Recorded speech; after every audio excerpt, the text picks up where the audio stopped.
Our lovely daughter-in-law, Mari, came across this old phone some time ago and thought at some point she'd like to clean it up, make it look nice, and wouldn't it be nice if she could even use it?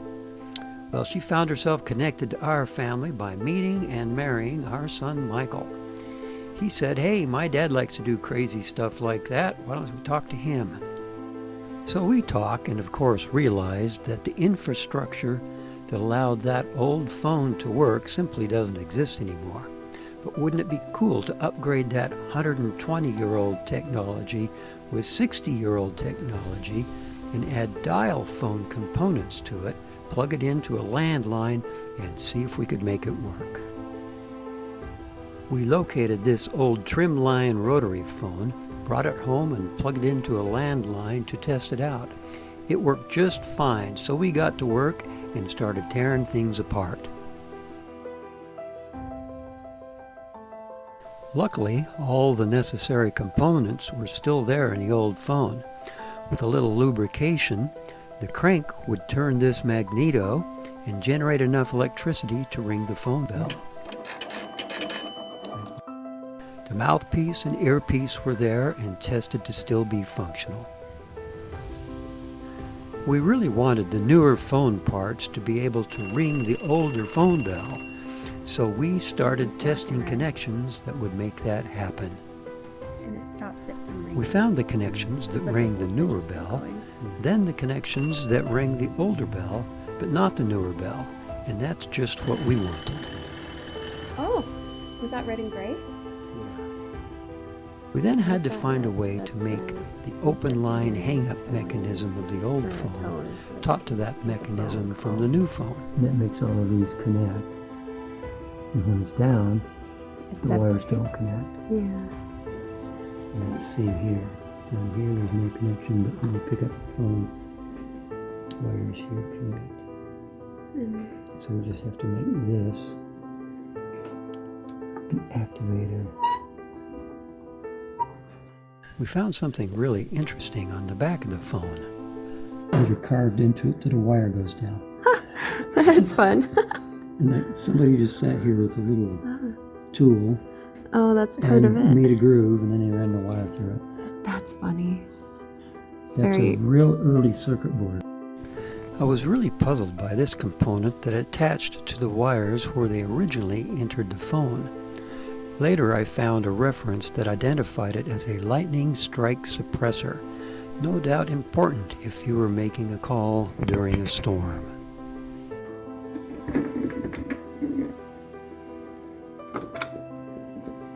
Alright, so now... I think you'd need instead to have like a wire that pulls on it and hooking it up to like this part. I know I'm going to want to have this mounted onto a block right down in here. Then, just by moving the block, that will keep everything even in here. The receive and hang up mechanism to this block, and then attach it to the existing mechanism. Now with that hooked up to a block the way Mari suggested, the wiring board fit into this compartment. After enlarging this hole, the line end could come in to attach to this jack. And the rotary dial jack will attach here. The wiring from the inline, the earpiece, the mouthpiece, the wiring board, and the rotary mechanism had to be connected to this flexible printed circuit, so it had to be fit and accommodated into the phone body. That left this connector for the end call button and the mouthpiece receiver exposed. I didn't like the appearance of that, so I began to think of ways that I could cover it up. In the meantime, I made and fit the mounting blocks for those components.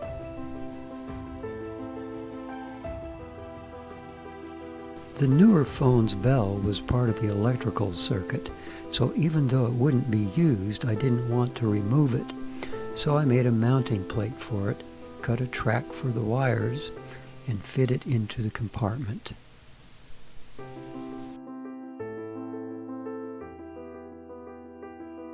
Next, I began to wire in the mouthpiece, the earpiece, and the bell. Each of these connections at first gave unreliable results and required a great deal of troubleshooting. It turned out that the wires present inside and on the back of the old phone shorted out what looked like simple connections, but eventually it all worked out. At about this time, I decided to cover that unsightly lower part of the assembly with a section that I cut from the trimline phone's handpiece. Then I painted it and the mounting blocks black. Then I started the repair of the earpiece. I needed a metal disc to replace the missing resonator and found that an Altoid tins material worked well. I made a paper template, traced it onto the tin, cut and shaped a disc, and flattened it out. And it worked. The next job was to make a replacement ring or cover for the earpiece.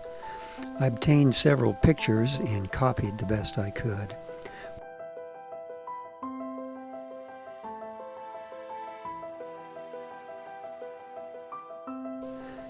We liked the appearance of the wood grain, so I didn't paint it black. I removed more of the external metal parts and took them over to my friend's house to be sandblasted. I cleaned up the hinges and the crank arm. Then I worked on the finish. I was after an old but well cared for look. I like how it turned out. The metal parts came back from the sandblaster bare metal clean. After polishing and painting, I think they turned out great.